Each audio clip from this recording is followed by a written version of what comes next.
And don't let anybody tell you that there's something in Nigeria that the government of Nigeria cannot afford. That they need some private person to come and help them invest. Tell that person to shut up. Tell that person to shut up.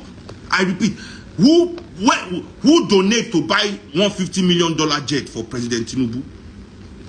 Who donates? Who did they ask for donation?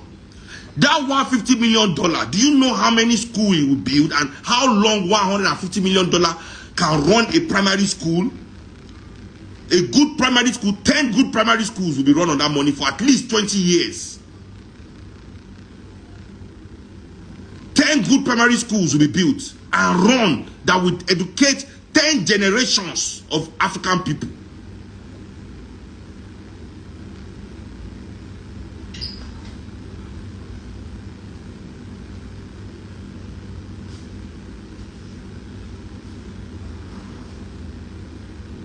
When it comes to the enjoyment of themselves in our offices, building house of billions of naira, building residencies, all these specs, renovating this one for billion, they don't say they need public people to come and donate money. They don't ask for money from private people. Say, please, there's no money to buy jet. Can you donate for president to buy jet?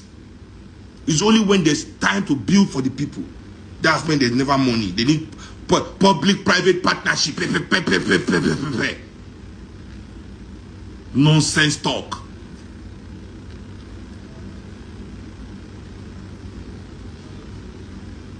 Nonsense talk.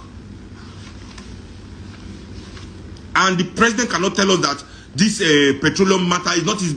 He is the president of Nigeria. Asiwaju is the minister of petrol. The minister of petrol.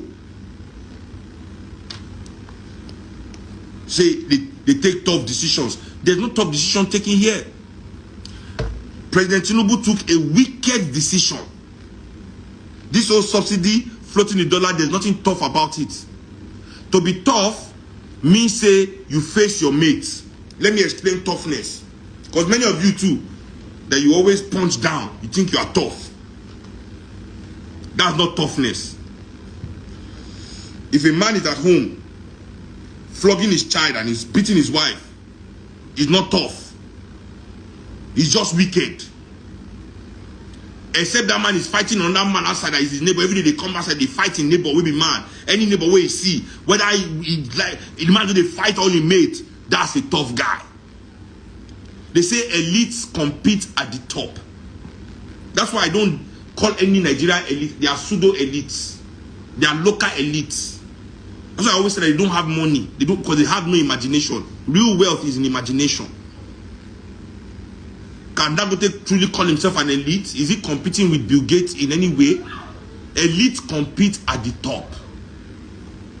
That's where elites compete. Elites do not show off to poor man. The wealth of Nigerian billionaires is to show off to poor people. And that's not wealth. Their wealth is nonsense to their fellow rich people. It's change. Dangote's money is chicken change. $10 money is chicken change. All this, whoever, what will be their name? Elumelu's money is chicken change. All these people, their money is chicken change compared to where their mates are. People in the same industry as them abroad that have imagination. If Elon Musk wake up with Elumelu's money, what do you think Elon Musk is going to do to himself? What do you think Elon Musk is going to do with himself? He's going to commit suicide, bro. So they're not competing. Which business, on which level is Dangote and Bill Gates competing? You say Bill Gates is his friend, yes, but Bill Gates also is helper. Bill Gates is helping life. Bill Gates is his helper. Is it Bill Gates making? What is he making that Bill Gates? Which market? In which market is Bill Gates competing that Dangote is also competing? Which market? Which field? What business? What threat is Bill Gates, Dangote to Bill Gates? In what avenue are they both dragging anything?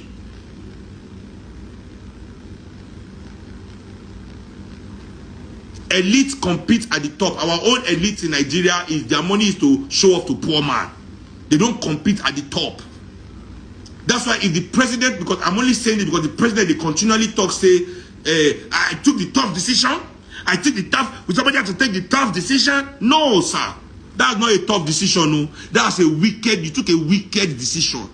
The tough decision would have been to face your fellow elites.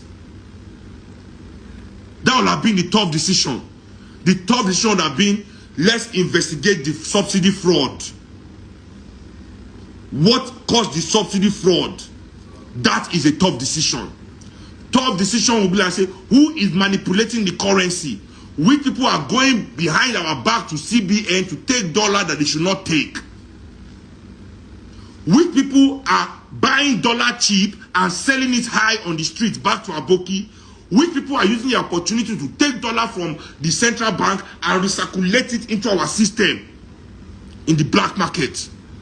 That would have been a tough decision.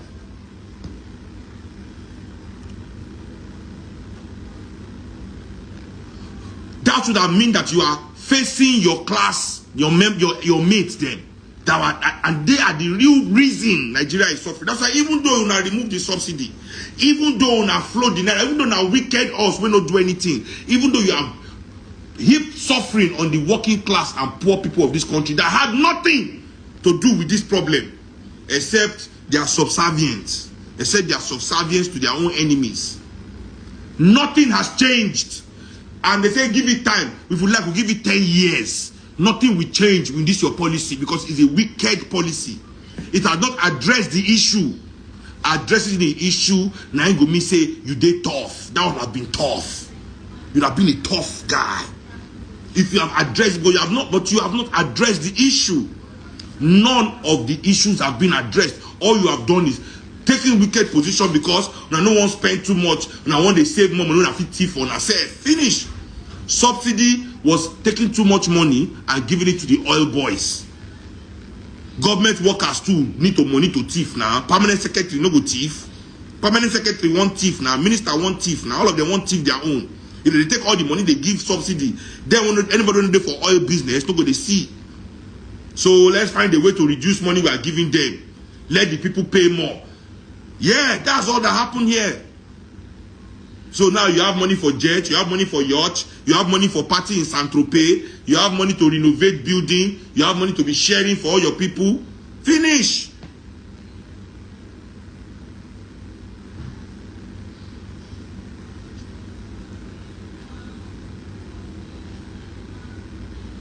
Finish. But every day I open the news, so the tough decision, the president had to take the tough decision. The president died. There was nothing tough about this decision. Nothing tough about it.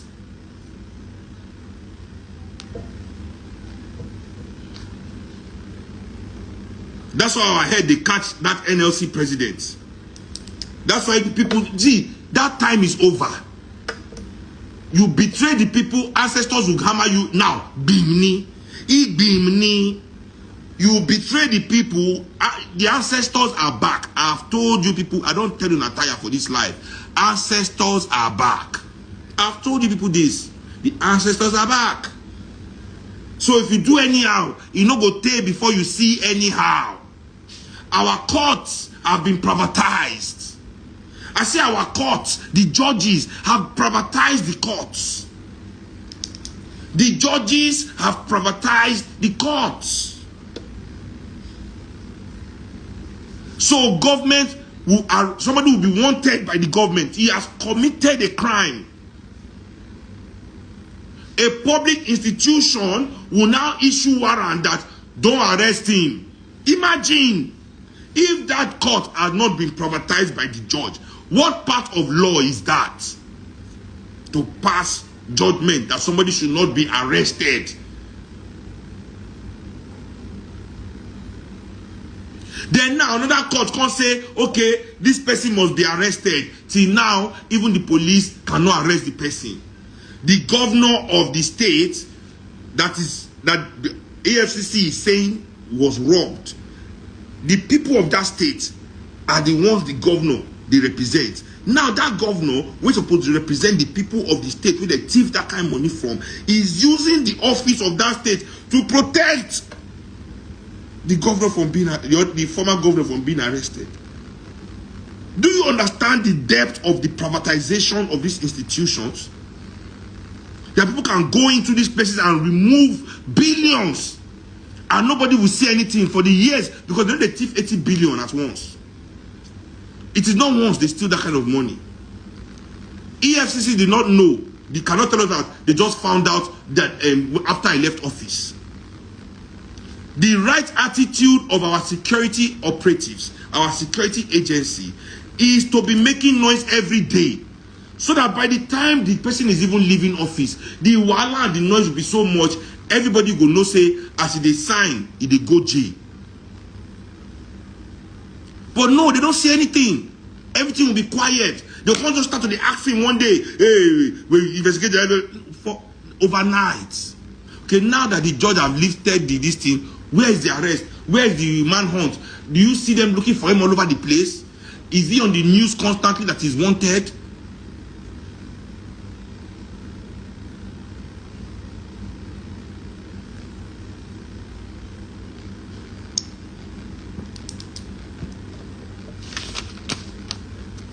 The privatization of our public institutions is mad. It's a mad thing. And why am I doing this live today? Because I realized, talking to a lot of people, I say my people, instead of losing faith in these people, they lose faith in the institutions. And that is what these people actually want. That's their goal. All these our oppressors, what they want, their goal, their ambition, they say make we lose interest in these our institutions. So we must not let them win. We must not let them win.